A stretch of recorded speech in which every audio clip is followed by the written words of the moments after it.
Hi everybody, this is Tara in Final Control. Hopefully you can see me. Unfortunately, we did have a problem with the aerial falling off Jigger. So the guys are just trying to rectify that now. It was the part of the antenna was held in by probably about 1 mm, and I think with just the movement on Jigger, I think we just caught one of the smaller branches and it just pulled it down, and unfortunately it wasn't enough to actually hold that little bit of aerial in place. So it's just a long screw-like piece of metal that holds the aerial on the ball at the bottom, and it looks like it was just, as I say, about 1 mm or so, which is what it can only hold it in to. We can't put it in any further, and it looks like, as I say, just with the movement throughout the drive and then just hitting that little bit of branch. As I say, it was literally a little twig, and it just fell. And obviously with the old Jigger, it would just normally spring back up, and I'm not too sure if there's a longer thread in there, but it was just enough just to push it out, and unfortunately it came completely off. So the guys are busy outside now fixing it. So I'm not too sure if they're going to be using the new vehicle or the old Jigger for the range race this afternoon. But I hope you guys enjoyed it this morning. Obviously a little bit quiet. As we were driving back, myself and Mark were just discussing about the battaliers and the vultures, and he said that he's seen in the same area just behind the pans of battaliers. He said there was quite a number of battaliers and tawny eagles and vultures, and he said he was getting into maybe 7 battaliers and so many different types of birds there. So there's obviously something there that the birds like if there isn't a kill there, and I'm just wondering if they have had a kill, or if Induna made a kill through that area and maybe he had it in a tree. But as I say, with the birds flying off and flying up, it's very difficult to try and follow up on it, without damaging the environment too much by driving in amongst there. And let's say if we'd actually got a proper place of where those birds either flew up from or flew to, then I would have followed them in, because then that would have given us quite a good indication of obviously something being there.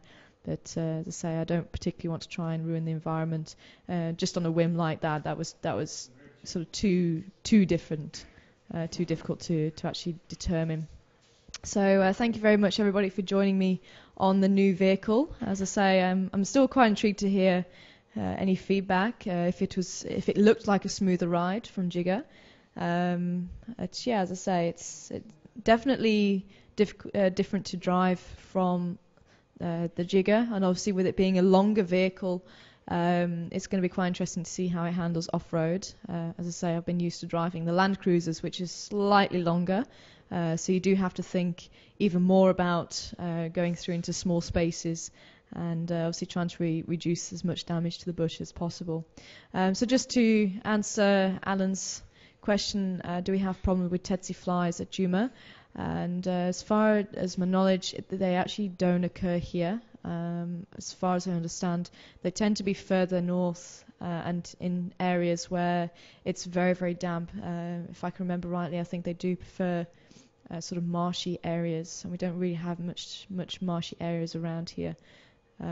So we don't really need to take precautions for that, thankfully. Obviously, the mosquitoes carrying the protista, which is the malaria, then we do obviously have to take precautions. It's fairly low risk where there's not too many people.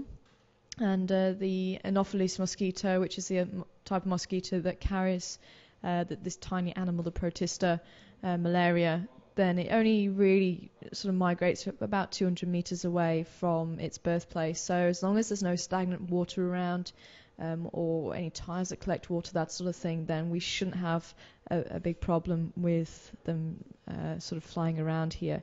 But obviously if there is a malaria outbreak, then we would have to be extremely cautious.